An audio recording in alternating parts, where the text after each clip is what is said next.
Queridos, esse período agora, do início de dezembro, é muito marcante para mim e para minha família, porque especificamente, não só pelo aniversário do Lúcio, mas porque há 5 anos atrás, nós estávamos nos mudando para Marabá, e nós chegamos aqui exatamente no dia 3 de dezembro de 2020, no meio da pandemia, todo aquele caos, aquela confusão no Brasil e no mundo, e desde então a gente tem servido aqui com alegria essa igreja. Irmãos, nunca imaginei que nós estaríamos a 2.500 quilômetros de distância dos nossos pais, dos nossos sobrinhos, da nossa família lá em Campos, no Rio de Janeiro. Nunca imaginei. Na verdade, a gente nunca tinha imaginado sequer viajar para cá, muito menos morar aqui, muito menos se estabelecer aqui.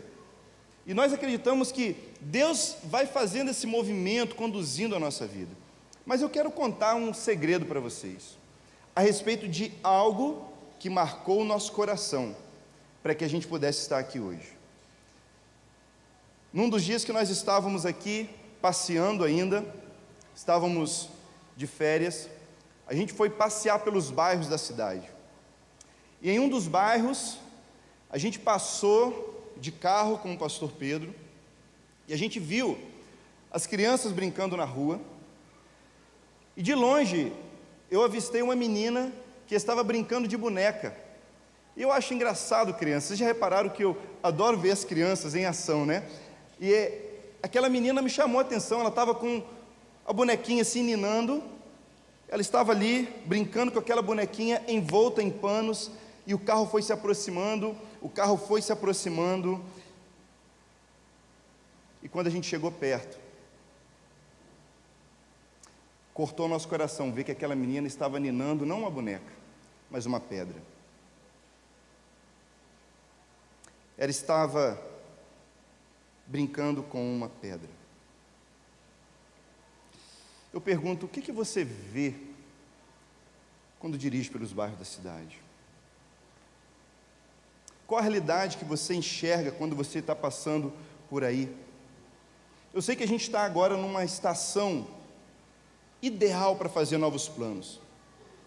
Natal, Ano Novo, a gente começa a escrever tudo aquilo que a gente sonha, sabe por quê? Porque o Natal é a estação das luzes. A Bíblia mesmo fala que Jesus é a luz que veio ao mundo. Aqueles que estavam assentados nas trevas viram uma grande luz, uma luz que brilhou desde o céu. E são essas luzes que nos inspiram a olhar mais longe, nos desafiam a tentar enxergar um pouco mais do futuro, para a gente poder fazer alguns planos, para a gente poder lançar novos desafios, novos projetos, novas metas, atividades e, sem dúvida alguma, uma nova vida. A gente começa a sonhar grande no início do ano, e a gente acredita nisso. Isso é muito bom. Mas veja, essa luz de Natal, que brilha na nossa vida, que brilha na nossa casa, ainda não chegou na maioria das casas da nossa cidade. Essa luz que mudou a nossa vida, que deu um novo significado para nós, não chegou lá. Eu pergunto, como que eu vou fazer uma lista de sonhos para o próximo ano, enquanto na maioria das casas ainda há um pesadelo acontecendo? Como que eu posso estar quieto, tranquilo? A gente começa a fazer os planos, só que enquanto a gente está planejando perder 5 quilos para o ano que vem, existem lares se desfazendo agora. Enquanto a gente está preocupado fazendo o nosso amigo oculto, dividindo os elementos de quem vai trazer o que para as confraternizações, existem pessoas que ainda não fizeram a sua primeira refeição no dia de hoje. E quantas mães estão em preocupação, em tormento, sem saber como que vão cuidar do filho que talvez esteja drogado, que talvez tenha sumido dentro de casa. Como que a gente está preocupado em trocar, em decorar os móveis da sala, enquanto há pessoas cuja família está totalmente destruída? Quero que você pense a respeito disso. Lá em casa a gente já está com tudo pronto. Acho que hoje a gente comprou o último detalhe para a mesa da ceia de Natal. Isso é muito bom, não há problema nenhum nisso. A gente está se preparando, sabe? A gente está se preparando para festejar, inclusive como igreja. No dia 31 nós vamos ter uma ceia aqui abençoada. As confraternizações estão acontecendo. A gente está planejando tudo, irmãos, tudo. Mas a escuridão da cidade vai continuar lá. Ainda haverá trevas do lado de fora, enquanto nós estivermos aqui. Até que cada um carregue essa mesma luz, até alcançar essas vidas, esses corações do lado de fora. Nós precisamos fazer essa luz do Natal brilhar em todo lugar. Essa lista de sonhos não pode ser meramente a respeito de mim, de você, da nossa família, do nosso trabalho, dos nossos estudos. Não. A luz vai brilhar em cada casa quando alguém aqui se levantar decidido a dar fim ao pesadelo que as pessoas vivem em 2026. Eu tenho certeza que Deus está nos chamando para esse desafio hoje. Pense na seguinte pergunta: o que Deus vê quando olha para a nossa cidade? Eu tenho uma história incrível, desafiadora e sem dúvida alguma incrível. É a história de alguém que é usado por Deus a partir do momento em que ele vê o que Deus vê. Abra sua Bíblia aí, Neemias, capítulo 1. Neemias, no Antigo Testamento, se você abrir a sua Bíblia, no meio dela, você vai chegar em Salmos, você vai voltar um pouquinho e você vai achar o livro de Neemias, que é um dos livros tão incríveis que a gente tem na Bíblia, de um grande homem de Deus. Neemias, capítulo 1, eu vou ler o versículo 1 até o 4, e você pode acompanhar junto comigo. Palavras de Neemias, filho de Acalias: no mês de Quisleu, no 20º ano, enquanto eu estava na cidade de Suzã, a grande cidade, Anani, um dos meus irmãos, veio de Judá com alguns dos outros homens, e eu lhes perguntei acerca dos judeus que ainda estavam em Jerusalém, os sobreviventes do cativeiro, e eles me responderam: aqueles que sobreviveram ao cativeiro e estão lá na província passam por grande sofrimento e também humilhação. O muro de Jerusalém foi derrubado, suas portas foram destruídas pelo fogo. Quando ouvi essas coisas, sentei-me e chorei. Passei dias lamentando e jejuando e orando ao Deus dos céus. Leia comigo o versículo 11. Senhor, a oração de Neemias: que os teus ouvidos estejam atentos à oração deste teu servo e à oração dos teus servos que têm prazer em temer o seu nome. Faze com que hoje este teu servo seja bem-sucedido, concedendo-lhe benevolência deste homem. Nessa época eu era o copeiro do rei. Neemias era uma figura muito comum do seu tempo. Na verdade, ele estava ocupado com a rotina dele, da mesma forma que nós estamos. Ele estava envolvido com os afazeres do dia a dia. Ele trabalhava numa grande cidade. A cidade de Suzã era uma daquelas onde havia um palácio e o rei da Pérsia estava lá. Ele servia o rei da Pérsia. Ele trabalhava na corte do rei. Era um trabalho importante, era um trabalho significativo. Se você comparar a cidade de Suzã, onde ele estava, com a cidade de Jerusalém, é tipo comparar Nova York com a Vila Sororó. Não dá para comparar, nem Marabá, quanto mais Nova York. Jerusalém, além de tudo, era uma cidade que havia sido destruída anos atrás. Ela ficou durante 140 anos em ruínas. 140 anos de cinzas, de escombro. E esse é um detalhe que não era novidade para Neemias. Todo mundo sabia que Jerusalém havia sido destruída, todo mundo sabia que lá havia calamidade. Pessoas tentaram reconstruir aquela cidade, tentaram recomeçar, tentaram restaurar tudo. A gente tem o livro de Esdras antes, que mostra ele tentando restaurar o templo e começar tudo de novo, buscando a Deus, mas eles não tiveram sucesso. Eles não conseguiram ir muito adiante, não havia nenhuma novidade em Jerusalém, parecia parado no tempo.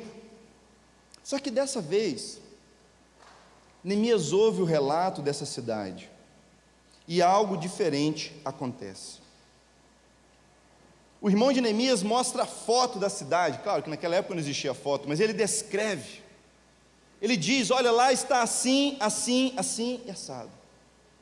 Eu sei que nós, apesar de saber que há sofrimento e há muitas coisas quebradas na nossa cidade, muitas coisas fora do lugar, famílias, há pessoas em todo tipo de calamidade, existe uma distância que às vezes é geográfica, como a de Neemias. Neemias estava a 1.500 quilômetros de Jerusalém, e algumas coisas a gente também não vê porque a gente não passa naquele bairro para ir para o trabalho, a gente não passa por aquele bairro para ir para a escola, está longe da gente, está fora da nossa vista.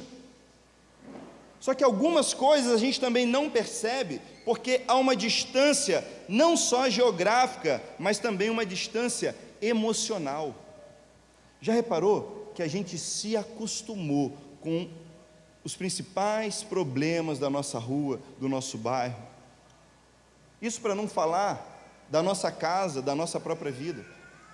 A gente cria uma distância emocional porque a gente se conforma com o passar do tempo. Mas nesse momento acontece algo diferente. Ao ouvir aquele relato, algo toca o coração de Neemias. Ao ouvir sobre Jerusalém, ele passa a sentir algo diferente. Veja, entenda comigo esse ponto. Ele não recebe uma notícia nova, é a mesma notícia. Ele não vê uma realidade nova, é a mesma realidade de calamidade. Neemias não soube, não viu algo novo, ele sentiu algo novo. Aqueles mesmos problemas para os quais ele era indiferente antes, agora de alguma forma tocaram o seu coração. Neemias começou a responder, não porque ele soube de algo, mas porque ele sentiu algo. E quem sabe hoje Deus também está tocando nos nossos corações, nos nossos olhos, nos nossos ouvidos, nos tornando sensíveis para também sentir a dor que há na nossa cidade, a dor que há em famílias, em pessoas, a dor que há em tantos lugares espalhados por aqui. Quem sabe hoje é exatamente isso que começa a acontecer no nosso coração, passar a sentir. Sabe, eu vejo no texto dizendo Neemias reagindo àquilo, ele fica abatido, ele se quebra. E com certeza essa é a primeira atitude de qualquer pessoa que tenha um pouco de sensibilidade, porque Deus não fez as pessoas para que elas vivam nessa condição. Deus não criou as pessoas para que elas estivessem vulneráveis desse jeito. Aquilo que foi contemplado por Neemias, os problemas que ele percebeu e que nós também percebemos ao nosso redor, tudo isso traz para a gente uma tristeza, traz para a gente um certo desespero, porque desafia a nossa esperança. A gente sabe que tem algo errado, a gente sabe que tem algo errado na casa do vizinho, a gente sabe que tem algo errado com os nossos filhos, às vezes com o cônjuge, a gente sabe que tem algo errado na vida de A ou de B, mas às vezes nós preferimos ignorar, porque aquele parece ser um problema maior do que o que a gente pode enfrentar, e a gente vai se calando, a gente fica indignado por dentro, a gente se sente espremido, apertado, e eu vejo até um certo desânimo silencioso na gente, para que a gente fale assim: olha, fica quietinho, isso não é problema seu, isso não é para você, não se preocupe com isso, essa batalha, essa luta aí, não é para você. É como se a gente se sentisse calado pelas circunstâncias, pelas injustiças da vida, mas dessa vez Neemias não consegue ignorar, e eu peço a Deus que hoje também a gente não consiga mais ignorar o que vê, não consiga mais se acostumar ou se conformar com o que nós estamos vendo ao nosso redor. Por quê? Através dos olhos do seu irmão, Neemias viu uma cidade destruída, mas através dos olhos de Deus, Neemias vê uma cidade restaurada, e é exatamente esse olhar de Deus que nós precisamos ativar na nossa vida, para olhar para aquilo que está quebrado, aquilo que está errado na nossa cidade, e trazer luz, trazer resposta. E aí você vai fazer aquela pergunta sincera que eu sei, você vai perguntar: mas pastor, o que é que eu posso fazer? O que é que eu vou conseguir fazer, sendo eu quem sou? Eu não tenho condições de reagir, eu não tenho condições de responder. Isso é problema para os políticos, isso é problema para vereadores e prefeitos, isso é problema para o governo, para a presidência. Irmãos, preste atenção, a primeira coisa que Neemias faz não é procurar o rei que ele tinha afinidade, que ele era próximo. A primeira coisa que Neemias faz é o que nós fazemos: orar, clamar a Deus, chorar diante de Deus, lamentar e dizer: Deus, essa situação não pode continuar assim. E eu já olho para você e começo a ver uma lista de coisas que você está escrevendo na sua cabeça, falando assim: não pode continuar assim em 2026, não pode continuar assim, não pode continuar assim, porque é Deus que está movendo o nosso entendimento a partir da palavra, para que a gente não se conforme, porque Ele está olhando vidas restauradas, e essas vidas não podem continuar do jeito que está, mas tudo começa com a oração, com o nosso lamento, com o nosso coração quebrado e perguntando: Deus, o que é que o Senhor vai fazer? Porque toda solução de verdade começa no céu, toda solução definitiva começa no céu. E eu quero ensinar a você essa oração: Deus, eu não sei o que fazer, mas as coisas não podem continuar assim. Deus, eu não sei o que fazer, mas as coisas não podem continuar do jeito que estão. Neemias começa a sua oração desse jeito. Ele diz: Senhor, ouve. Ele diz: Senhor, veja, contempla, me ajuda, olha para mim, eu não consigo fazer nada. Talvez Neemias tivesse uma lista de coisas para o próximo ano da sua vida. Talvez você tenha já uma lista de sonhos e projetos para o próximo ano. Mas será que você já apresentou isso para Deus? Será que isso tem a ver com o que Deus quer fazer nessa cidade? Olha, eu sei que há muitas soluções que são maiores do que nós, mas eu sei que a gente não pode se omitir de forma alguma. E é agora que nós, como igreja, nos apresentamos. E aí a gente começa por aquilo que é mais simples. Já sei, pastor, no ano que vem nós vamos entregar cestas básicas.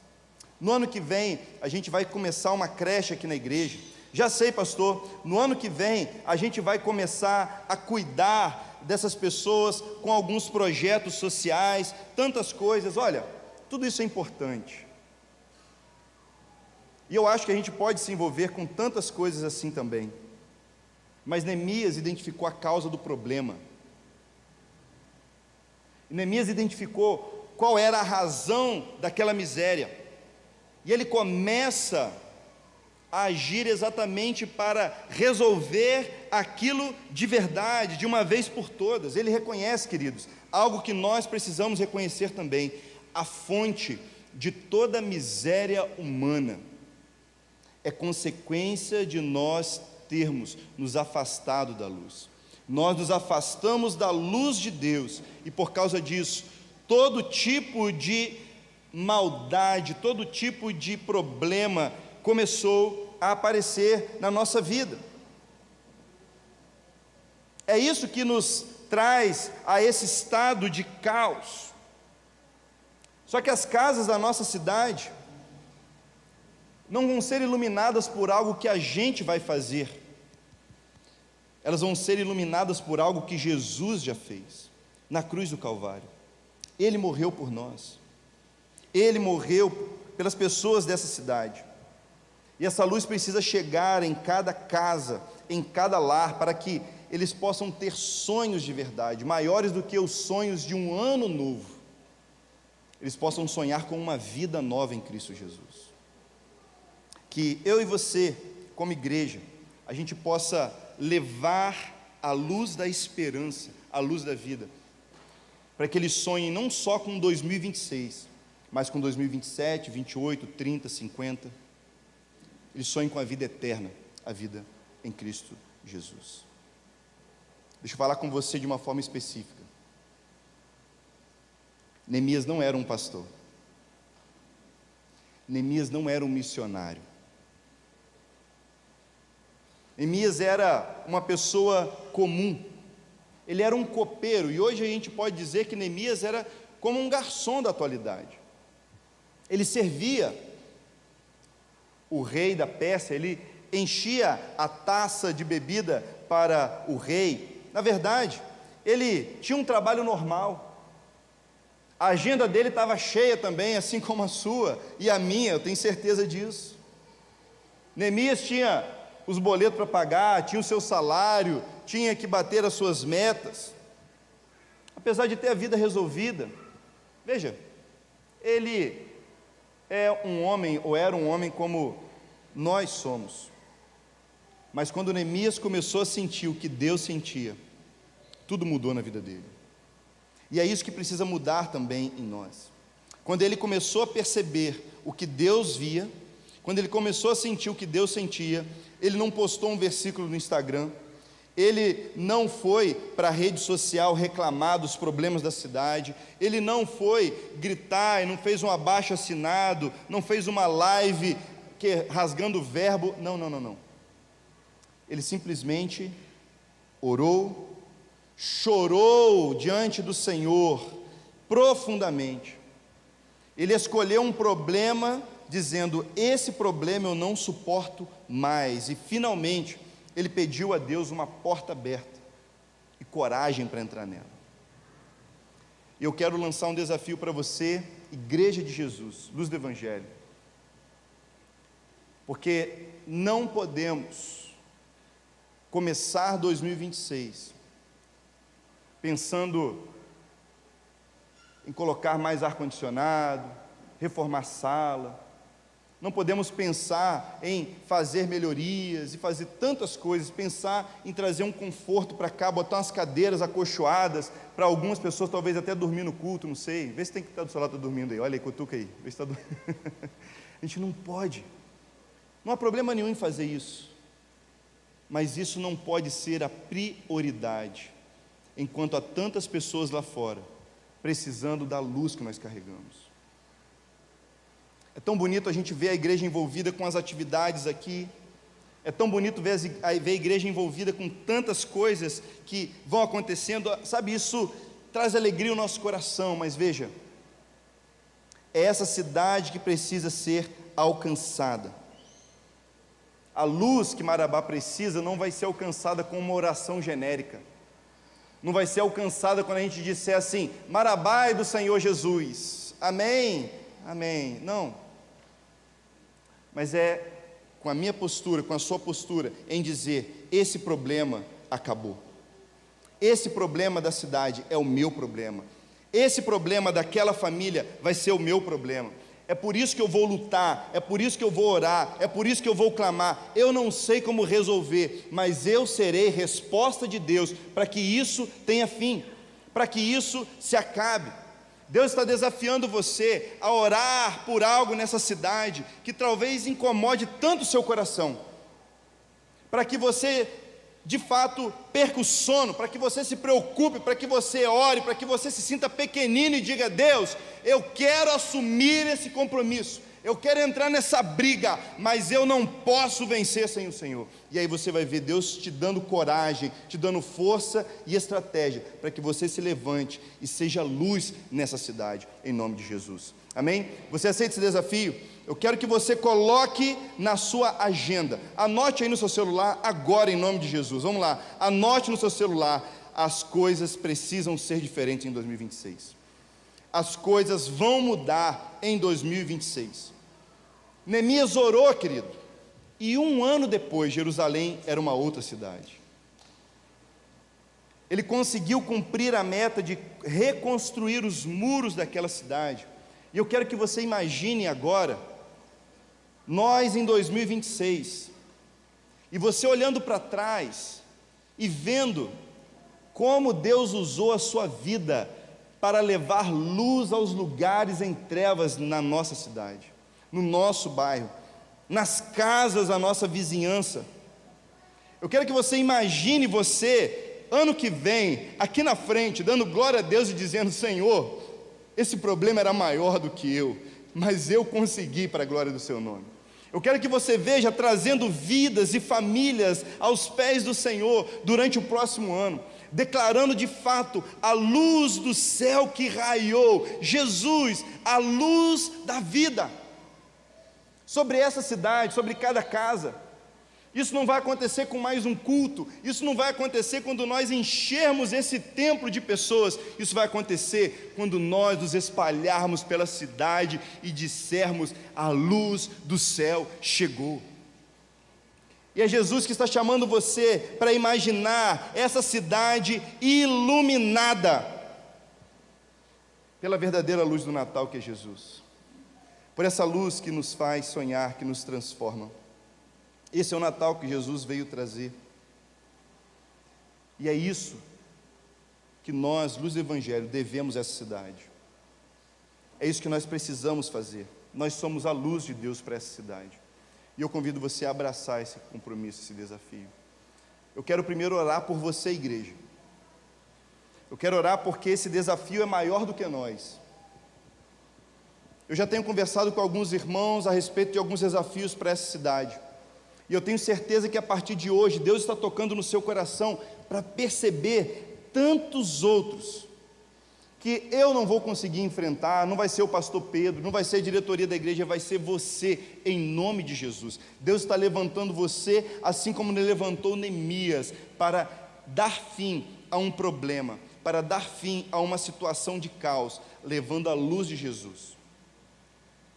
E eu quero orar por você, porque esse é um grande desafio, é por isso que nós estamos aqui. Não há razão de eu estar aqui com a minha família, se não for para isso. Não há razão de você estar aqui com a sua família, se não for para isso. Não há razão de Jesus ter descido dos céus e morrido na cruz, se não for para isso.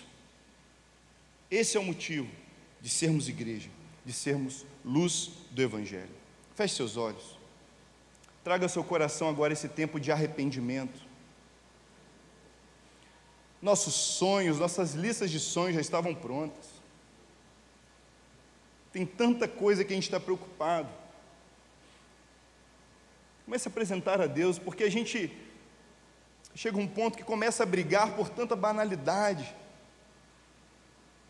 começa a ver problema em tantas coisas fúteis e começa a se apegar em tantas bobagens, coisas que passam, enquanto há pessoas que clamam desesperadas: onde está esse Jesus do Natal? Como que eu vou dizer que esse Jesus do Natal está na minha vida? Como que eu vou dizer que esse Jesus do Natal é o Senhor da minha vida, o que me salvou? Ele nos fez luz. Ele chama você nessa noite a se colocar diante dele e dizer: Senhor, usa a minha vida. Usa a minha vida para que eu seja a resposta do céu para esses corações. Eu quero ver o que o Senhor vê, eu quero amar como o Senhor ama. E eu quero agir, eu quero ser as suas mãos, eu quero ser os seus pés, eu quero ser os seus ombros, Jesus. Usa cada um nessa igreja, cada irmão tão precioso, Deus, que o Senhor comprou com o sangue de Jesus. Deus, o Senhor sabe que nós somos uma igreja imperfeita, o Senhor sabe que nós somos falhos, o Senhor sabe que nós somos fraquinhos, Deus, nós somos pequeninos. Quem somos nós individualmente e até juntos como igreja, Senhor? Quem somos nós? Senhor, nós não queremos ser bons fazedores de culto, nós não queremos ser uma igreja, Deus, bonitinha, legalzinha, não queremos ser uma igreja que tem a música legal, que tem um visual bacana, não queremos ser a igreja onde todo mundo é gente boa. Senhor, nós queremos ser luz dessa cidade. Que a prioridade do nosso coração seja levar a luz, seja alcançar essas vidas que estão perdidas. Ajuda-nos a ver o que o Senhor vê quando olha para essa cidade. Não é o poder público que vai responder, que vai resolver. Não são as autoridades, ó Deus, que vão dar essa resposta, porque o que essas pessoas precisam vem do céu, vem do Senhor. Que essa igreja, com seu clamor, possa de fato alcançar e tocar o seu coração e dizer: Senhor, eis-nos aqui, eis-nos aqui. Deus, eu oro para que a gente olhe e veja essa cidade iluminada com a luz do Evangelho. Deus, nós temos o projeto da igreja lá em Cidade Jardim, mas Senhor, que a gente possa expandir esse trabalho para tantos outros bairros, não só com congregações, mas com os PGMs, não só com os PGMs, mas com os irmãos comprometidos, com os irmãos integrados, os irmãos brilhando na vida de outras pessoas, trazendo luz para essa cidade. Senhor, eu clamo em nome de Jesus, e eu peço que esse seja o nosso principal objetivo para o próximo ano, que o seu reino venha em primeiro lugar, porque nós sabemos, todo mais vai ser acrescentado para a sua glória, em nome de Jesus. Amém, amém.